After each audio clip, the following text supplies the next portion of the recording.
আসসালামু আলাইকুম, আমি আলজান্নাতুল মাওয়ারিসা। এখানে আমি meeting room booking system for coworking spaces এই প্রজেক্টে করেছি এবং এই প্রজেক্টটা তে আমি টেকনোলজি ইউজ করেছি। টাইপস্ক্রিপ্ট করেছি প্রোগ্রামিং ল্যাঙ্গুয়েজ হিসেবে এবং ওয়েব ফ্রেমওয়ার্ক ইউজ করেছি এক্সপ্রেস.js এবং ডেটাবেজের জন্য এখানে NoSQL ডেটাবেজে মঙ্গোজকে আমি অবজেক্ট ডাটা মডেল মানে ODM হিসেবে ইউজ করেছি। আর ভ্যালিডেশনের জন্য মঙ্গোজ ভ্যালিডেশন মানে MongoDB ভ্যালিডেশন সেটা করা হয়েছে, প্লাস হচ্ছে এখানে জট ভ্যালিডেশন মিডলওয়্যার হিসেবে ইউজ করা হয়েছে।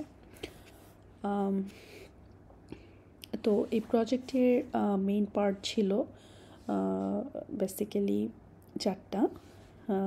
এই একটা হচ্ছে ইউজার এবং রুম স্লট প্লাস হচ্ছে বুকিং। এখানে ইউজার ক্রিয়েট করা যাবে। ইউজার দুই ধরনের হতে পারবে, একটা হচ্ছে অ্যাডমিন, একটা ইউজার। এখানে আমি এপিআই এন্ড পয়েন্টগুলো যদি শো করি, আমার এখানে লাইভ লিঙ্কটাতে দেওয়া আছে। এখানে হচ্ছে আমি আমার এন্ড পয়েন্টগুলো শো করছি।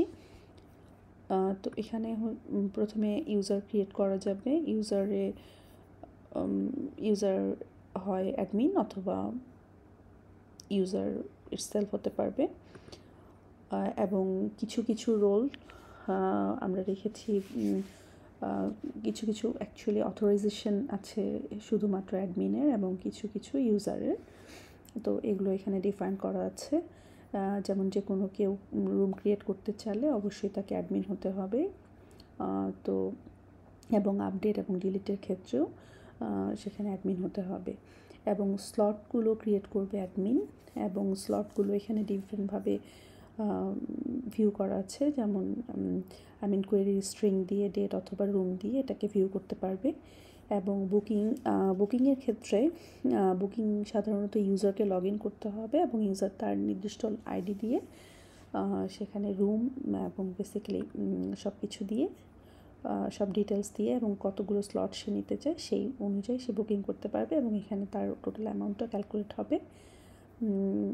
তারপরে আপডেট করতে পারবে বুকিংটা অনলি অ্যাডমিন এবং ডিলিট করতে পারবে বুকিংটা এটা অনলি অ্যাডমিন এবং এখানে ডিলিটগুলো হবে হচ্ছে সফট ডিলিট, যেটা জাস্ট আমরা একটা স্ট্যাটাস রেখেছি এবং সেটাকে দিয়ে সেটা আপডেট করে দিয়েছে। তো এই হচ্ছে বেসিক্যালি আমার প্রজেক্ট ওভারভিউ এবং এখানে আমি চেষ্টা করেছি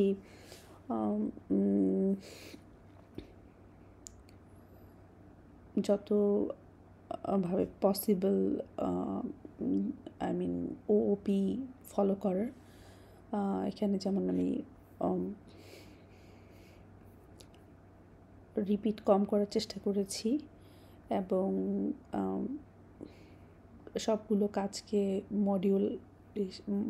মডুলার ট্রাই করেছি যেন প্রতিটা কাজকে আলাদাভাবে ভাগ করা যায় এবং রিইউজ করা যায় কোডগুলোকে, তার ট্রাই করেছি।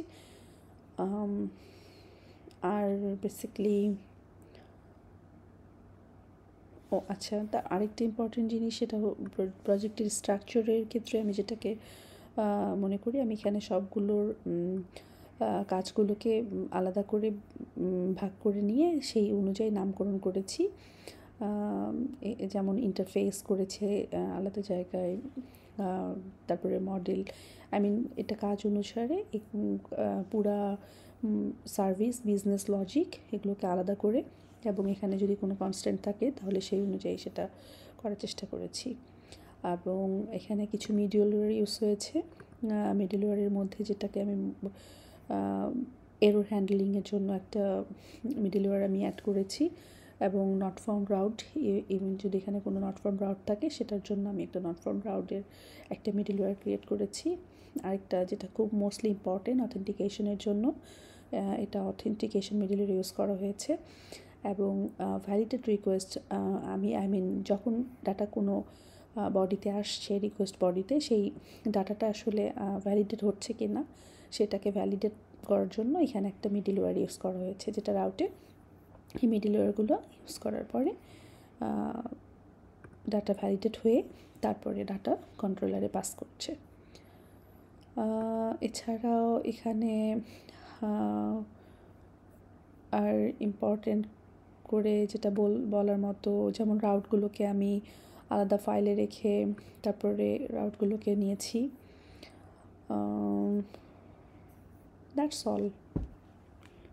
Thank you. আসসালামু আলাইকুম।